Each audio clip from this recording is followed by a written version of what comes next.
The scream cut through the late afternoon air like a knife, high and desperate, and Nathan Derringer was halfway across his wheat field before his mind caught up with his legs. He dropped the scythe he had been sharpening, his calloused hands already reaching for the hunting knife at his belt, as he ran toward the sound. Behind him, somewhere in the sprawling farmhouse that had become both sanctuary and chaos since his wife died 3 years ago, his 5 children were likely stirring from their various afternoon tasks, but Nathan did not stop to check. The scream came again, closer now, from the direction of the creek that marked the boundary between his land and the wild forest beyond.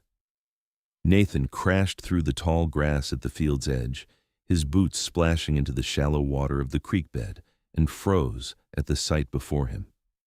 3 men, hunters by the look of their leather armor and the bows slung across their backs, were dragging a young orc girl by her long black hair. She could not have been more than 18, her green skin scraped and bleeding where she had been pulled over rocks, her hands clawing uselessly at the fists tangled in her hair.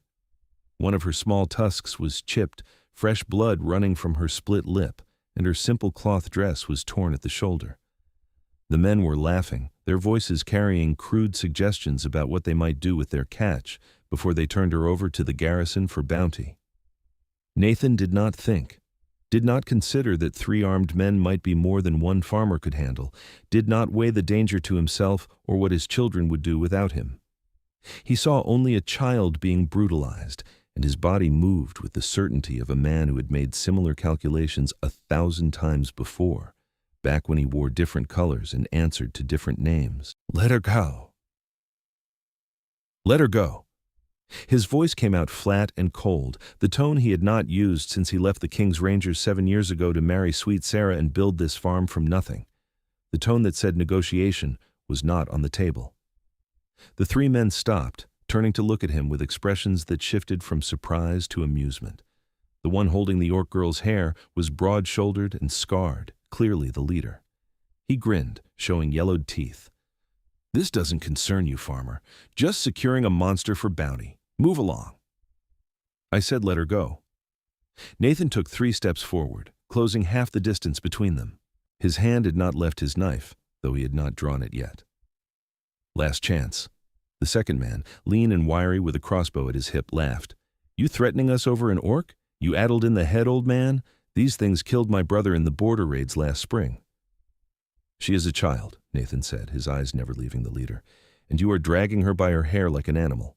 I will not ask again." The orc girl had gone still, her dark eyes fixed on Nathan with an expression he could not quite read. Fear, certainly, but also something else. Hope, maybe, or just confusion that a human would interfere. The leader's grin faded. "You really want to die for green skin? That is your business." He released the girl's hair, letting her crumple to the ground, and reached for the short sword at his belt. The other 2 men spread out, flanking him, hands moving to their own weapons. Nathan drew his knife and moved before they fully had their weapons clear. 7 years of farming had not dulled the reflexes that had kept him alive through a dozen campaigns.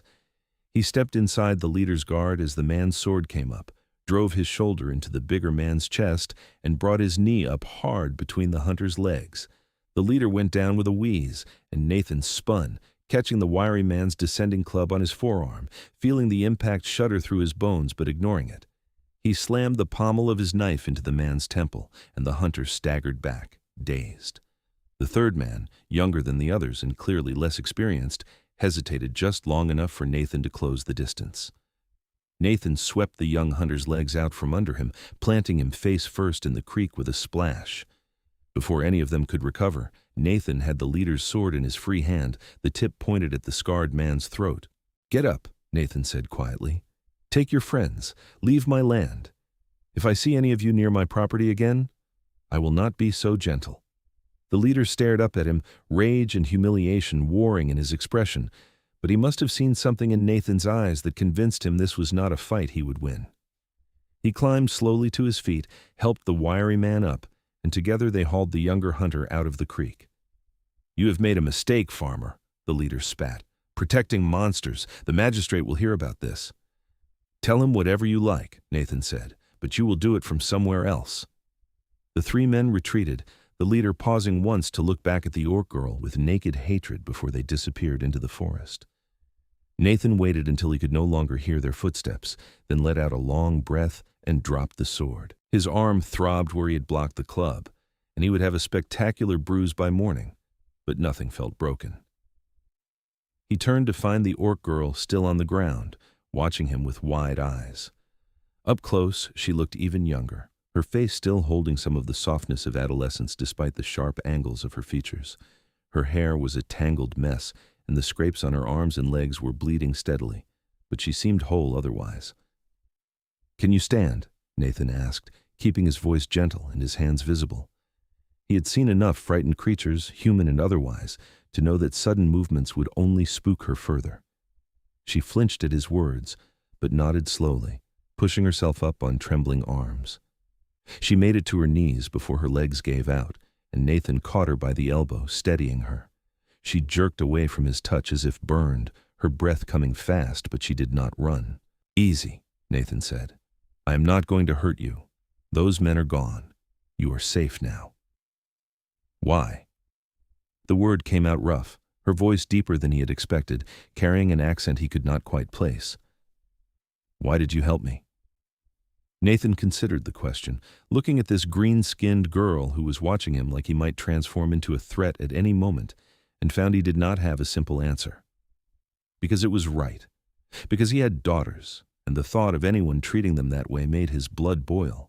Because he had seen too much cruelty in his younger years and had promised Sarah he would be better, do better, build something good in this world instead of just surviving it. "Because you needed help," he said finally. "That is reason enough." She stared at him for a long moment, as if trying to determine whether he was lying. Then slowly, carefully, she nodded. Nathan glanced at the sun, noting how low it sat on the horizon. Dusk would be coming soon, and while his farm was relatively isolated, those hunters might decide to return with reinforcements once they licked their wounds. "What is your name?" Nathan asked, another long pause. "Greka." "Greka, I am Nathan. My farm is just beyond that field. You are hurt, and it is going to be dark soon. Will you let me help you? My daughters can tend your wounds, and you can rest for the night. In the morning, I will help you get wherever you need to go." Greka's expression shuddered, something like grief flickering across her features. "I have nowhere to go. My clan, they cast me out." Nathan felt a familiar ache in his chest, the one that appeared every time one of his children scraped a knee or woke from a nightmare, the one that had appeared the first time he held his eldest daughter Margaret and realized how fragile, how precious life could be. "Then you can stay until you figure that out," he heard himself say. "No one should be alone out here." Greka's eyes widened, genuine shock replacing the wariness. "You would shelter an orc? Your kind hates mine." "Some do," Nathan admitted, "but I judge people by their actions, not their skin. Can you walk if I help you?" She tested her legs again, managed to stand this time with Nathan's arm for support, and together they made their slow way across the creek and through the wheat field. Nathan could see the farmhouse in the distance, smoke rising from the chimney where someone, probably Margaret, had started dinner. He had no idea how his children would react to him bringing home an injured orc, but he supposed they were about to find out. The farmhouse was a sprawling structure Nathan had built with his own hands, room by room, as his family grew. It sat on a small rise, surrounded by fields of wheat and vegetables, with a barn and chicken coop to one side and a well-tended garden to the other. Sarah had loved that garden, had spent hours coaxing flowers and herbs from the rocky soil, and Nathan still maintained it even though he had no talent for such things. It felt like keeping a promise. As they approached, the front door burst open and 3 children spilled out, moving with the controlled chaos that Nathan had learned to associate with curiosity rather than actual emergency. Margaret, his eldest at 17, led the pack, her brown hair tied back in a practical braid, and an expression of concern on her face that made her look far too much like her mother. Behind her came the twins, Alice and Anna, 14 and identical in appearance but opposite in temperament, both craning their necks to see what their father was carrying. The 2 youngest, Thomas at 10 and little Emma at 7, peered around their sisters with wide eyes. "Papa, are you hurt?" Margaret called, already moving down the steps with the no-nonsense efficiency she had developed since taking over the household management after Sarah died. Then she saw Greka and stopped short. "Oh." The twins bumped into her, and all three girls stared at the orc girl leaning heavily on Nathan's arm. Thomas whispered something to Emma that Nathan did not catch, but neither of the younger children looked frightened, just intensely curious. "This is Greka," Nathan said, keeping his voice calm and matter-of-fact, as if bringing home an injured orc was something they did every Tuesday. "She was attacked by hunters near the creek. She is hurt and needs help. Margaret, can you prepare the guest room and bring hot water and bandages?" Margaret recovered first, her natural competence overriding any surprise.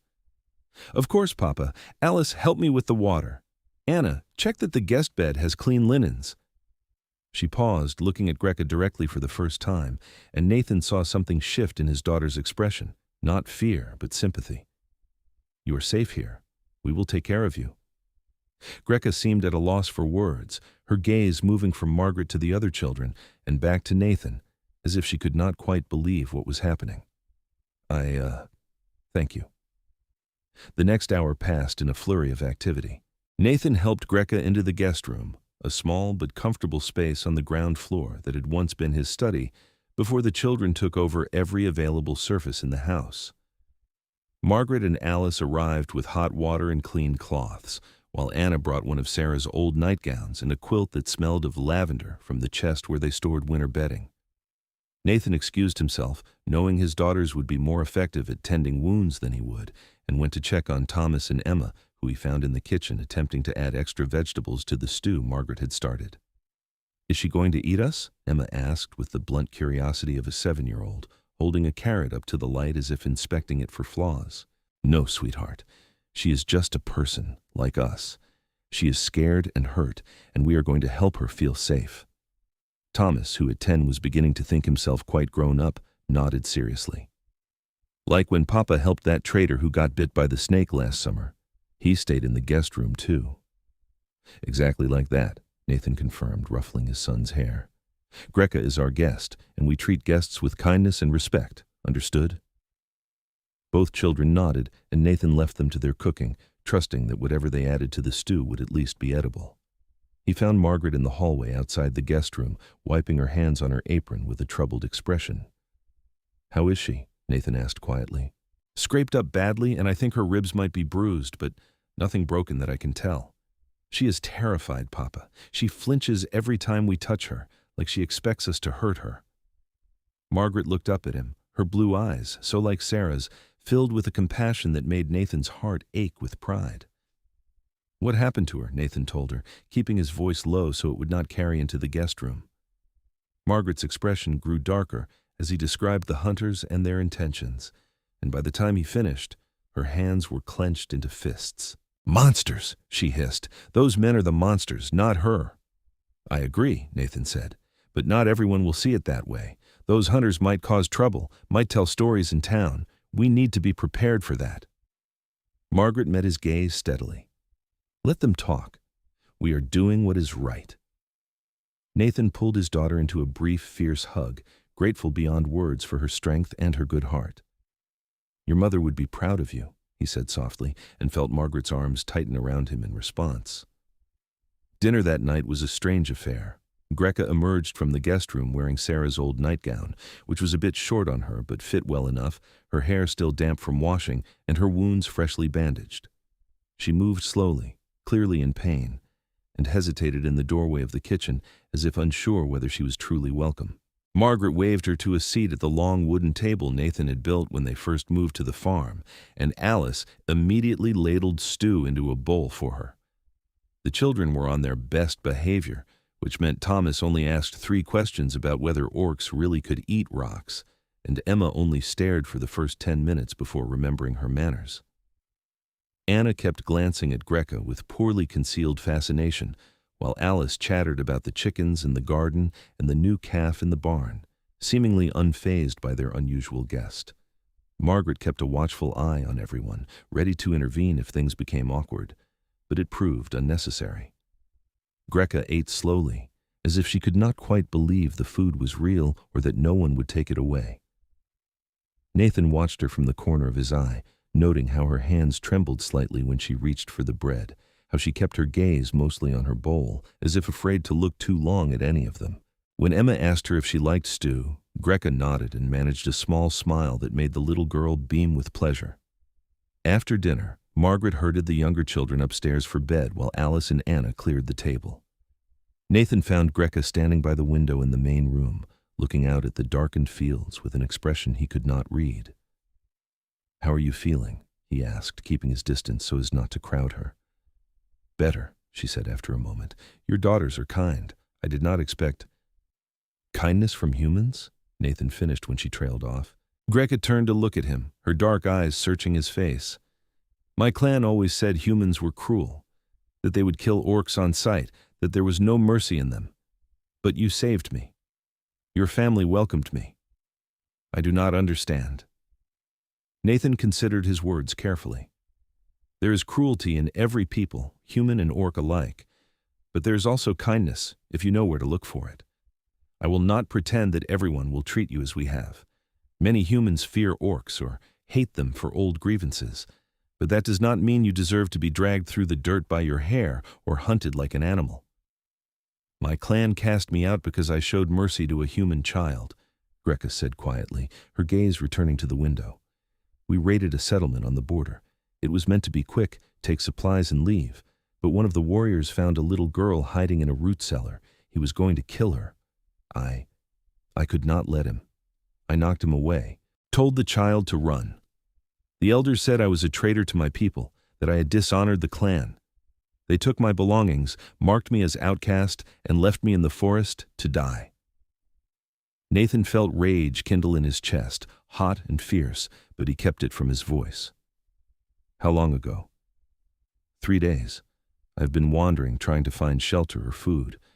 Then those hunters found me." She touched her bandaged arm gently, wincing. "I thought I was dead. And then you came." "You did the right thing," Nathan said firmly. "Saving that child. No one should be punished for having a conscience." Greka looked at him with something like wonder. "You truly believe that?" "I do, and you are welcome to stay here as long as you need. We have room, and an extra pair of hands is always useful on a farm if you are willing to work once you heal." "I will work," Greka said immediately. "I will earn my keep. I am strong. I can do heavy labor. I will not be a burden." "You are not a burden," Nathan said gently. "You are a guest. Rest tonight, heal, and we will figure out the details tomorrow." Greka nodded slowly, then did something unexpected. She reached out and touched Nathan's hand briefly, a gesture that seemed to cost her considerable courage. "Thank you for everything," Nathan smiled. "You are welcome." The next few days fell into a rhythm that felt surprisingly natural. Greka was indeed strong, and once her worst injuries healed, she threw herself into farm work with a determination that impressed even Margaret. She hauled water from the well without complaint, helped Nathan repair a section of fence that had been damaged in a storm, and mucked out the barn with more efficiency than his children had ever shown. In the evenings, she sat quietly at the edge of the family circle, listening to the children's chatter and occasionally offering a comment that made them laugh. Nathan found himself watching her more than he probably should, noticing small things. The way she smiled when Emma brought her wildflowers from the field, how she showed Thomas the proper way to stack firewood so it would not topple. The careful way she braided Anna's hair when the girl asked, her large hands surprisingly gentle. Greka was patient with the children, kind in a way that suggested she had experience with younger siblings or clan members, and they responded to her with easy affection. Margaret noticed too. She cornered Nathan one afternoon while he was checking the chicken coop for eggs, her expression knowing. "She is fitting in well." "She is," Nathan agreed, not quite meeting his daughter's eyes. "The children adore her. Emma follows her around like a puppy, and Thomas has been asking her 100 questions about orc customs. Even Alice has stopped treating her like a curiosity and started treating her like family." "That is good," Nathan said, still focused intently on the eggs. "Papa," Margaret said, her voice gentle but firm. "You can look at her, you know. It is all right." Nathan did look up then, meeting his daughter's gaze. "I do not know what you mean." Margaret smiled, the expression so much like her mother's that Nathan's chest ached. You have been alone for 3 years. Mama would not want you to be alone forever. Margaret, I am not saying you should marry her tomorrow, Margaret interrupted. I am just saying it is all right to notice, to care. Mama loved you enough to want you to be happy, even after she was gone. Nathan set down the basket of eggs and pulled his daughter into a hug, surprised by how tall she had gotten, how grown up.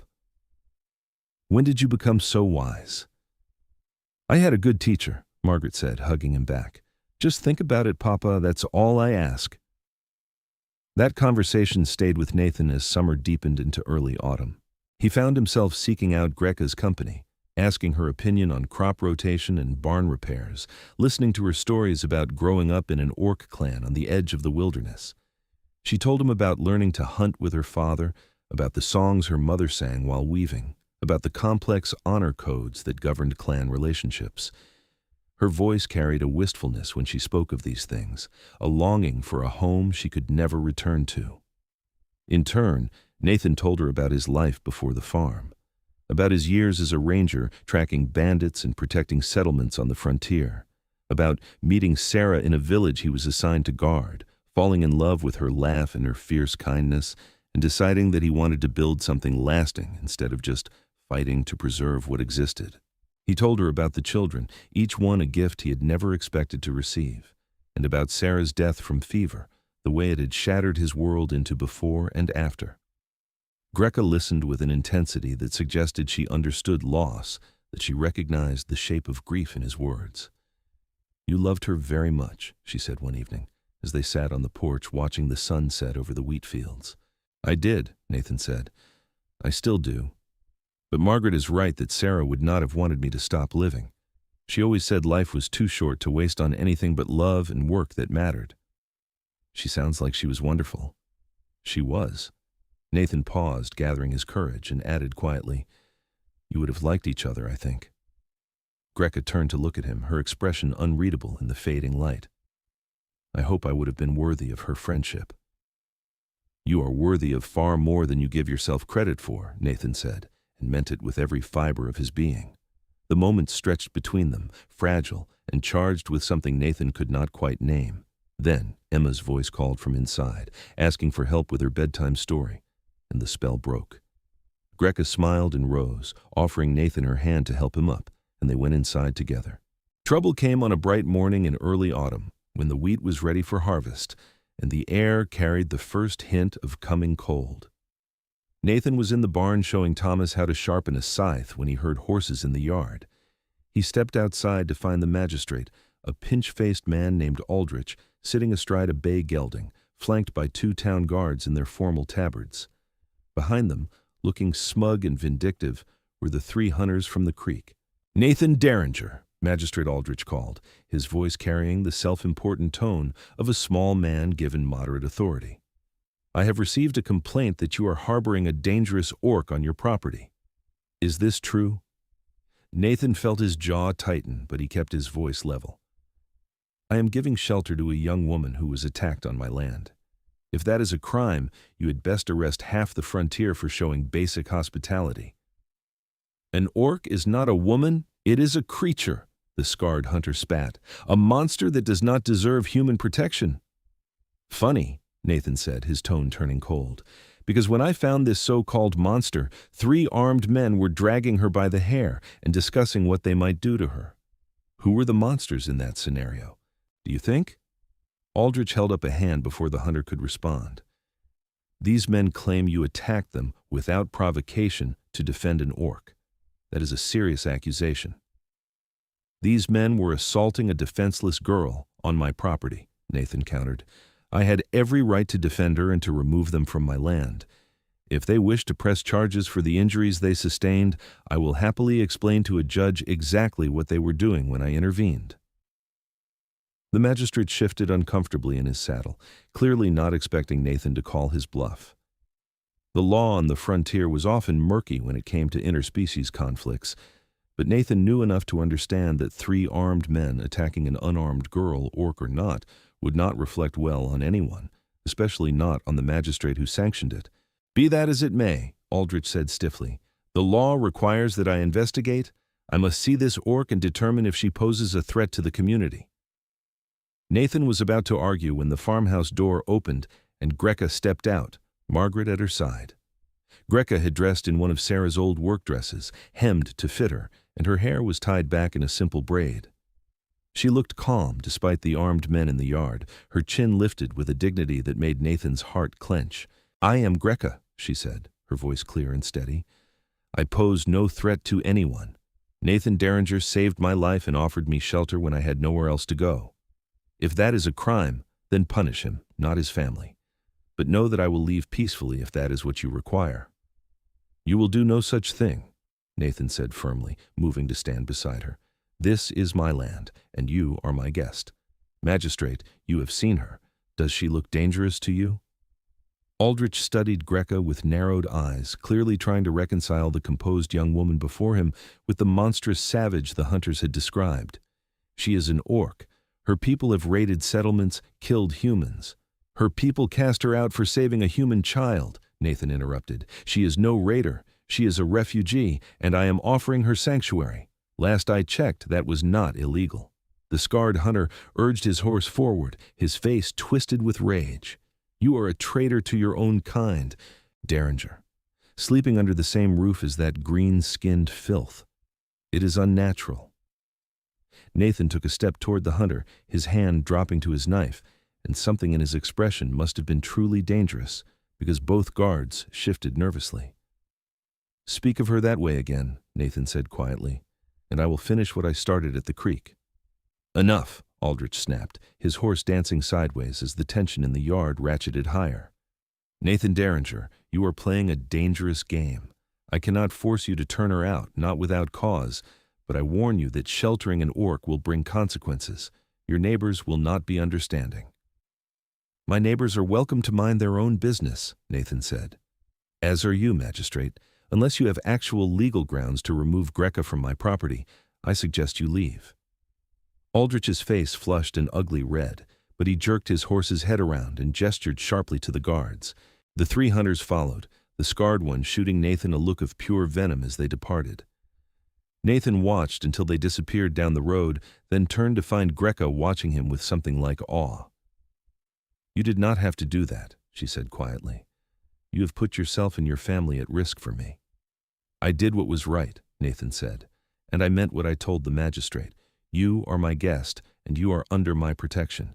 Anyone who has a problem with that can take it up with me directly." Margaret, who had been standing silently throughout the confrontation, stepped forward and took Greka's hand. "You are part of this family now," she said firmly.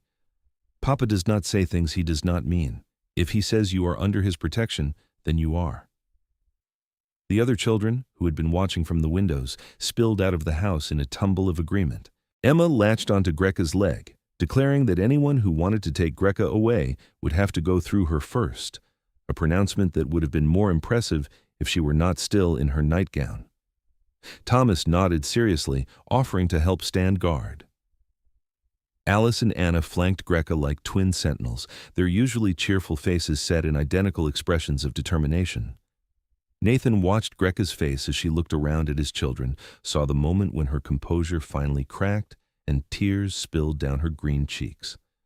Margaret pulled her into a hug, and Emma wrapped her small arms around both of them, and soon all 5 children were clustered around Greka in a tangle of comfort and fierce protection.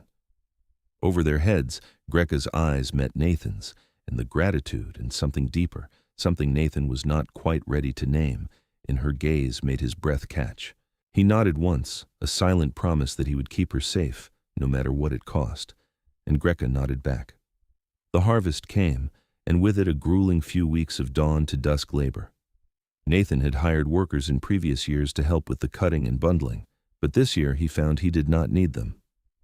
Greka worked with the strength of 3 men, swinging a scythe with practiced ease and hauling bundles of wheat that would have staggered a normal person. She sang while she worked, old orc songs in a language Nathan did not understand, her voice deep and melodic and strangely beautiful. Margaret and the older girls worked alongside them, while Thomas and Emma ran water and food out to the fields and generally got underfoot in the way of energetic children.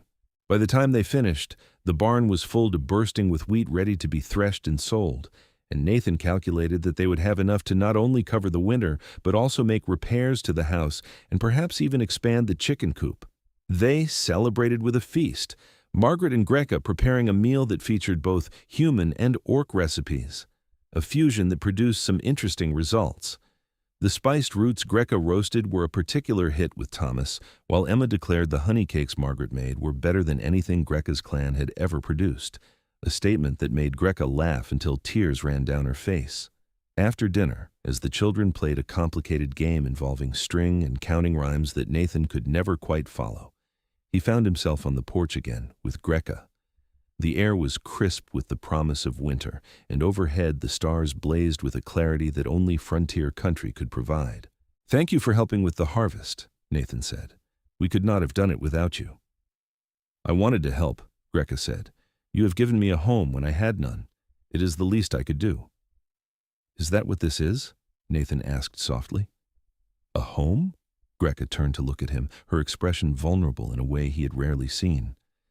"It is the first place I have felt safe since I left my clan, the first place where I feel like I belong. Your children have welcomed me, treated me like family.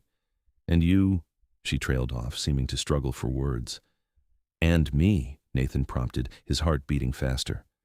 "You look at me like I am a person," Greka said finally, "not a monster, not a curiosity, just me. Do you know how rare that is?" Nathan reached out slowly, giving her time to pull away, and took her hand. Her skin was warm, her palm calloused from work, and her fingers were trembling slightly. "You are a person, Greka. A brave, kind, strong person who has survived things that would have broken someone weaker. I am honored that you chose to stay with us." Greka's other hand came up to cover his, and for a long moment they just stood there, holding hands under the stars. Then Greka leaned in, resting her forehead against Nathan's shoulder, and he wrapped his arms around her carefully, as if she were something precious that might shatter. "I am falling in love with you," Greka whispered into his shirt. "I know I should not. I know it is impossible, but I cannot help it." Nathan felt something in his chest that had been frozen since Sarah's death finally crack open, warmth flooding in where there had been only cold grief. "It is not impossible," he said, his voice rough with emotion, "and you are not alone in feeling it." Greka pulled back just enough to look up at him, her eyes searching his face. "You cannot mean that. I am an orc. Your people hate mine. There is no future for us." "I do not give a damn what my people think," Nathan said fiercely. "I care about you. I care that you make my children laugh, that you sing while you work, that you show kindness even to those who have shown you none. I care that when I look at you, I see someone I want to build a life with if you will have me." "Nathan." Greka breathed his name like a prayer, and then she was kissing him, tentative at first, but growing bolder when he kissed her back. Her tusks pressed gently against his lips, unfamiliar but not unpleasant, and her hands came up to frame his face with a tenderness that made his heart ache.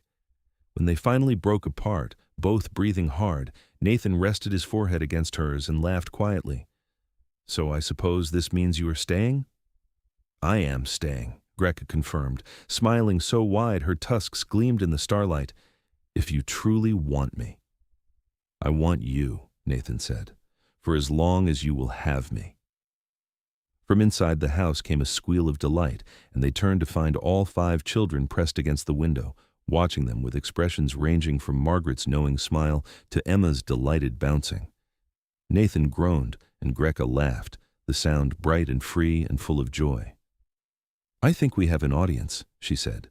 I think we have a family," Nathan corrected, and pulled her inside to face the inevitable barrage of questions and excitement.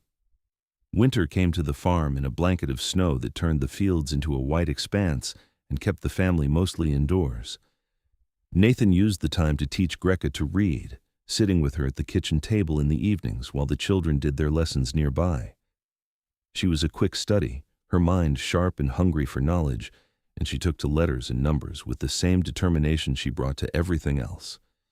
In turn, Greka taught the family about orc culture, showing them how to weave grass into baskets, how to make hunting traps from materials found in the forest, and how to fight with staff and blade in the disciplined style of her clan's warriors. Thomas took to the weapons training with enthusiasm that worried Nathan until he realized Greka was also teaching his son about honor and restraint, about only using violence as a last resort. The neighbors proved to be as problematic as Magistrate Aldrich had warned. Some refused to acknowledge Nathan when he came to town for supplies, turning their backs or crossing the street to avoid him. Others were more aggressive, muttering insults about orc lovers, or suggesting that Nathan had betrayed his own kind. A few, bolder than the rest, suggested that something needed to be done about the monster living among decent folk. Nathan weathered it all with grim determination, refusing to be baited or to back down. He made his purchases from the merchants who would still serve him, ignored those who would not, and made it clear through word and deed that Greka was not going anywhere. Margaret accompanied him on some trips, her mere presence a statement of solidarity that seemed to give some of the townspeople pause. But there were allies, too. The blacksmith, a gruff man named Robert who had served with Nathan in the Rangers, made a point of greeting Greka when she accompanied Nathan to town, treating her with the same no-nonsense courtesy he showed everyone. The widow Patterson, who ran the general store, quietly sold Nathan supplies at fair prices and refused to participate in the gossip that swirled around the Derringer farm. A few other families, those who valued character over prejudice, made their support known in small ways. It was enough to get by, but Nathan knew the situation was precarious. He could feel the pressure building, the way a storm gathered on the horizon, and he prepared for it as best he could. He taught the older children how to bar the doors and windows, where to hide if necessary, and ensured that weapons were accessible but secure. Greka noticed his preparations and said nothing, but he saw the worry in her eyes. The storm broke in late winter, on a night when the moon was dark and the snow fell in thick, muffling flakes. Nathan woke to the sound of breaking glass and lunged out of bed, grabbing his sword from where he kept it beneath the frame. He burst into the hallway to find Margaret herding the younger children into her room, her face pale but calm. "Stay here," Nathan ordered. "Bar the door and do not come out until I tell you it is safe." "Papa," Margaret started, but Nathan was already moving down the stairs. He found Greka in the main room, staff in hand, her back to the fireplace as she faced the front door where someone was pounding hard enough to rattle the frame. The window beside the door was shattered, glass littering the floor, and a torch lay guttering on the wooden boards, its flames spreading slowly. Nathan grabbed a rug and smothered the fire, then positioned himself beside Greka. "How many?" "At least 6, Greka said, her voice steady despite the fear Nathan could see in her eyes. "Maybe more. I heard horses." The door burst open, and the scarred hunter from the creek stormed in, flanked by 4 men Nathan recognized from town. They were armed with clubs and knives, their faces twisted with hatred and too much drink. Behind them, more figures moved in the snowy darkness. "Time to end this," the hunter snarled. "Time to put down the monster and teach you a lesson about betraying your own kind, Derringer." Nathan leveled his sword at the man's chest. "You are trespassing on my property and threatening my family. Leave now, and I will not kill you." The hunter laughed, a harsh, ugly sound. "You think you can take all of us? You are one man." "He is not alone," came Margaret's voice from the stairs, and Nathan's heart sank even as pride surged through him. His daughter stood on the landing, a loaded crossbow in her hands, trained on the hunters with the same steady competence she brought to everything. Behind her, Alice held a kitchen knife, and Anna gripped a fire poker with white-knuckled determination. "You would have your children fight your battles?" one of the townsmen asked, seeming genuinely shocked. "I would have my children defend their home," Nathan corrected. "As I will. Last chance. Leave." What happened next was chaos. The hunters rushed forward, clearly expecting to overwhelm Nathan and Greka through sheer numbers. They had not accounted for Greka's warrior training or for Nathan's years as a ranger. Greka moved like water, her staff spinning to crack ribs and kneecaps with devastating precision. Nathan fought beside her, his sword dancing in defensive patterns that turned aside clubs and knives, while his free hand struck out to break noses and crush windpipes. Margaret's crossbow sang, the bolt taking one man in the shoulder and spinning him around. Alice and Anna threw kitchen implements with surprising accuracy, a pot catching the scarred hunter in the temple and staggering him. The fight was brutal and fast, and when it ended, 6 men lay groaning on the floor while the rest fled into the snow, their courage broken.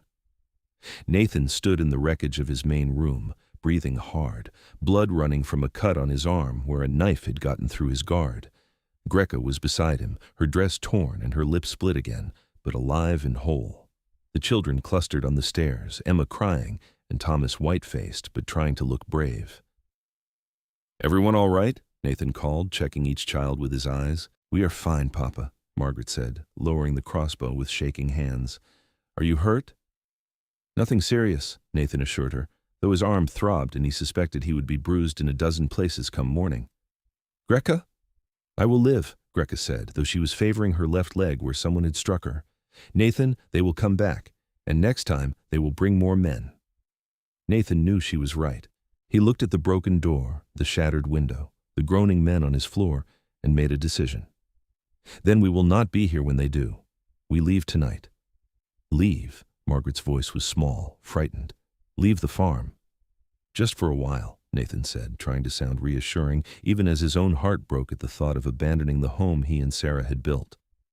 "Until things calm down. I know a place, a cabin in the mountains my old ranger unit used. We can take supplies, the animals we can carry, and wait out the winter there." "And then what?" Alice asked.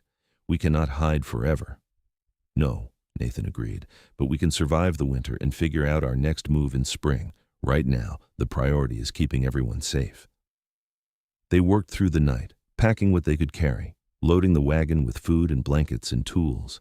Nathan rounded up the horses and hitched them to the wagon, while Greka helped the children gather their most precious belongings. Margaret insisted on bringing her mother's jewelry box. Thomas wanted his collection of carved animals. Emma refused to leave without her favorite doll. As dawn broke gray and cold over the snow-covered fields, Nathan took one last look at the farmhouse.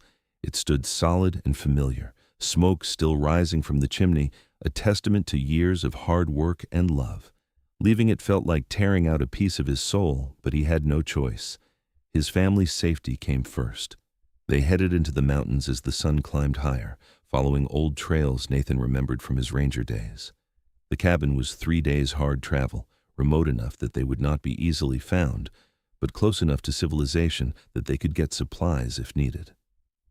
The journey was difficult with 5 children and an injured Greka, but they made it work, taking turns driving the wagon and keeping watch at night. The cabin was smaller than Nathan remembered, a 2-room structure with a stone fireplace and shuttered windows, but it was intact and defensible. They unloaded the wagon and set about making it livable, hanging blankets to divide the sleeping spaces and stocking the fireplace with wood from the nearby forest. Greka proved invaluable, her wilderness skills filling in the gaps in Nathan's knowledge, teaching them how to trap game and find edible plants beneath the snow. As winter deepened, the family settled into a new rhythm. The children did their lessons in the mornings, huddled near the fire for warmth. In the afternoons, they helped with chores or played in the snow, building elaborate fortresses that Thomas defended against imaginary invaders. Evenings were for stories and songs, Greka teaching them the legends of her people, while Nathan shared tales from his ranger days. Through it all, Nathan and Greka drew closer, their relationship deepening beyond the initial rush of attraction into something solid and enduring. They talked late into the nights when the children were asleep, sharing dreams and fears and plans for the future. Greka told Nathan about her hope to one day bridge the gap between humans and orcs, to show both peoples that peace was possible. Nathan spoke of his desire to give his children a world where they could love whom they chose without fear. "Do you think that world will ever exist?" Greka asked one night, her head resting on Nathan's shoulder as they sat by the fire. "I have to believe it will," Nathan said. "Otherwise, what are we fighting for?" Spring came slowly to the mountains, the snow melting in fits and starts until the ground was revealed, muddy and green. Nathan made a scouting trip back to the farm, traveling alone and carefully, and returned with grim news. The house had been burned, the fields salted, the barn reduced to charred timbers. His neighbors, in their zeal to punish him for harboring an orc, had destroyed everything he and Sarah had built. He told Greka first, needing to say the words to her before he could face his children. She held him while he raged and grieved, her strength anchoring him when he felt like he might fly apart. When the storm passed, she cupped his face in her hands and made him look at her. "We will build again," she said fiercely. "Somewhere new, somewhere they cannot find us, and it will be even better than before because we will build it together." "How can you be so sure?" Nathan asked, exhausted and heartbroken. "Because I have lost everything once already, and I survived it," Greka said. "Because I found you and your children, and that is more family than I ever thought I would have again. We are not defined by what others take from us, Nathan. We are defined by what we choose to build." Her words gave him the courage to tell the children. They took the news better than he expected, Thomas crying openly while Emma clung to Margaret, but none of them blamed him. Margaret, wise beyond her years, simply asked where they would go next. Nathan had been thinking about that. Far to the north beyond the mountains, there were unclaimed lands where the reach of magistrates and prejudiced neighbors was limited. Wild country, yes, but also free country. A place where they could homestead, build a new farm, and live according to their own rules. "It will be hard," he warned his family. "Harder than anything we have done before. The land is rough, the weather harsh, and we will be starting from nothing." "We will have each other," Anna said simply. "That is not nothing." "And we will have Greka," Emma added, reaching out to take the orc woman's hand. "Right?" Greka looked at Nathan, her eyes asking a question he was more than ready to answer. "Right," he confirmed. "If Greka agrees to come with us, to be part of this family, officially and forever." He dropped to one knee right there in the cabin, surrounded by his children and the woman he loved, and pulled out a simple ring he had carved from a piece of antler during the long winter nights. "Greka, will you marry me? Will you be my wife and a mother to my children and help me build something new in the wild lands?" Greka stared at him, tears streaming down her green cheeks, and nodded so hard her hair fell into her face. "Yes," she said, her voice breaking. "Yes, 1,000 times, yes." The children erupted into cheers, piling onto Nathan and Greka in a tangle of hugs and laughter. Margaret was crying and smiling at the same time. Alice and Anna were dancing, and Thomas was peppering Greka with questions about what they should call her now. Emma simply held on tight, her small face pressed against Greka's side. They were married a week later by a traveling priest who passed through the mountains, a kindly old man who asked no questions about why a human and an orc wished to be wed, just performed the ceremony with simple grace. Nathan slipped the antler ring onto Greka's finger, and she gave him one she had woven from grass and her own hair, a traditional orc wedding token.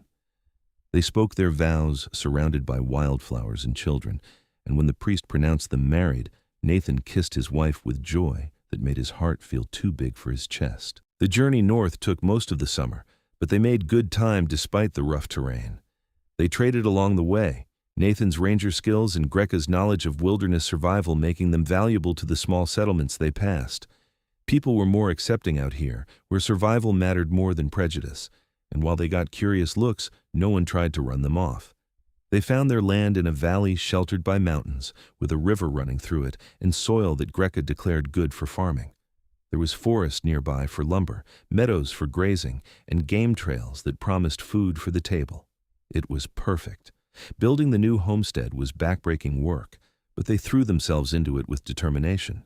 Nathan and Greka felled trees and hauled stones, while the children helped as they could, even little Emma carrying small rocks for the foundation. They worked from dawn to dusk, and slowly a house began to take shape, larger than the old farmhouse, with room for everyone to spread out. By autumn, they had walls and a roof and a fireplace that drew properly.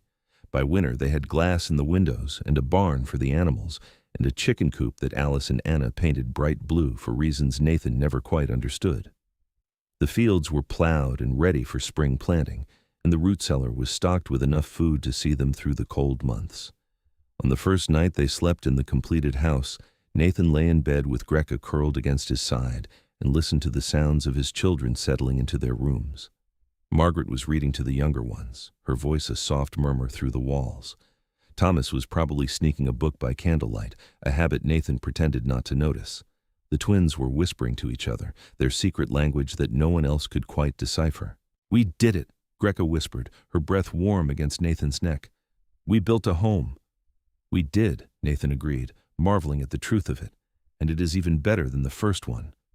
Because we built it together, Greka said, echoing her words from months ago. Nathan pulled her closer, pressing a kiss to her forehead. I love you, he said. Thank you for choosing to stay, for choosing us. Thank you for not hesitating, Greka said softly. When you saw those men dragging me, you could have walked away, most would have. But you did not hesitate to help someone who was supposed to be your enemy. You saved me in every way a person can be saved. You saved me too, Nathan said. You gave me a reason to hope again, to love again. You made my family complete.